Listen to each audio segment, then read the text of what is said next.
absolutely. Yeah. We're gonna jump a bit ahead now after the cornet playing and the goalkeeper gloves being pelted in goal by the younger brothers. So becoming the chairman of a football club, that is, to me, that is like the be all and end all. You've probably heard of Football Manager. That's like the way every kid lives his dream right now of managing his football club. You went the full step up and just went, I'm going straight to the top. How do you become a chair? What is the criteria for going, I qualify as chairman here? Is there like a brief set of 5 skills you'd be looking at on LinkedIn to go, that's chairman right there? No, I mean, when I retired from sort of full-time work 5 years ago, I did want to do some, sort of non-exec type work, which I've done. But the opportunity came up, it was about 2 years ago. So it's a bit different with St Mirren because we are 51% fan owned. So, it's not, I'm not the chairman, I'm not a Roman Abramovich type chairman but the way it works with St Mirren was because the fan takeover was being teed up, they were looking for a director. So as part of the deal, they were going to have 4 directors on the board. There's another significant shareholder, a care organisation called Kibble. They've got 27%, and then the rest's owned by lots of different people. And so they were looking to recruit a director. And when I had been a member of the Supporters Association for since it was established in order to try and buy the club, I had paid my dues, if you like. So I had the opportunity to apply to become a director, and I did that and was successful in that, and that was that would be sort of summer of 2020.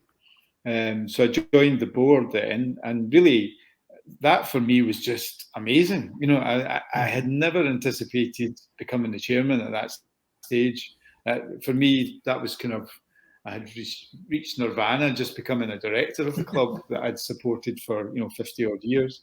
But then the then chairman, Gordon Scott, decided that once he had handed over, he just felt that really it was the time to have a new chair at that stage, because he felt once he'd sold his shares to the supporters, then that should pass across.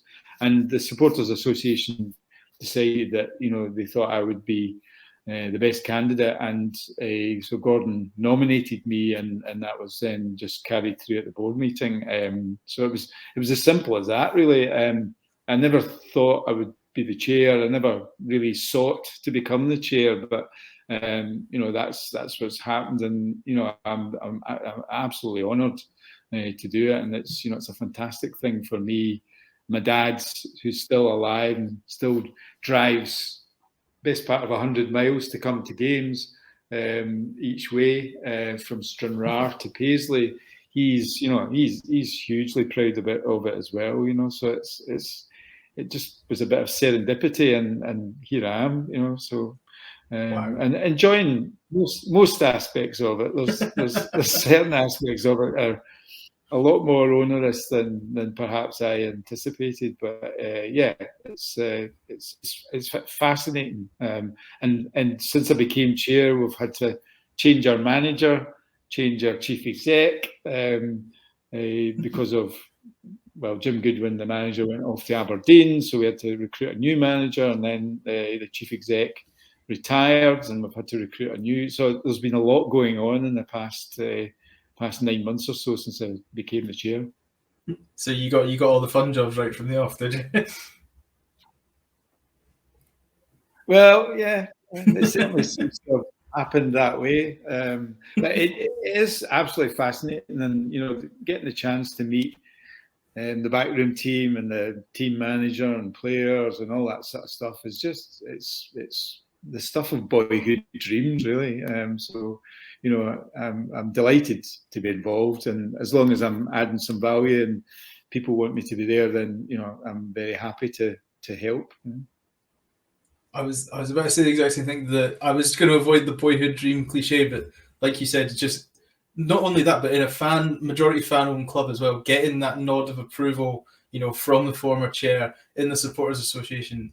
How do those feelings actually mix up? When you hear you've been nominated and put forward, or I still love the thought of you sat on in the terraces with the scarf on, and somebody goes, do you want a shot of running this? And you're kind of like halfway through sipping a Bovril, looking around going, me?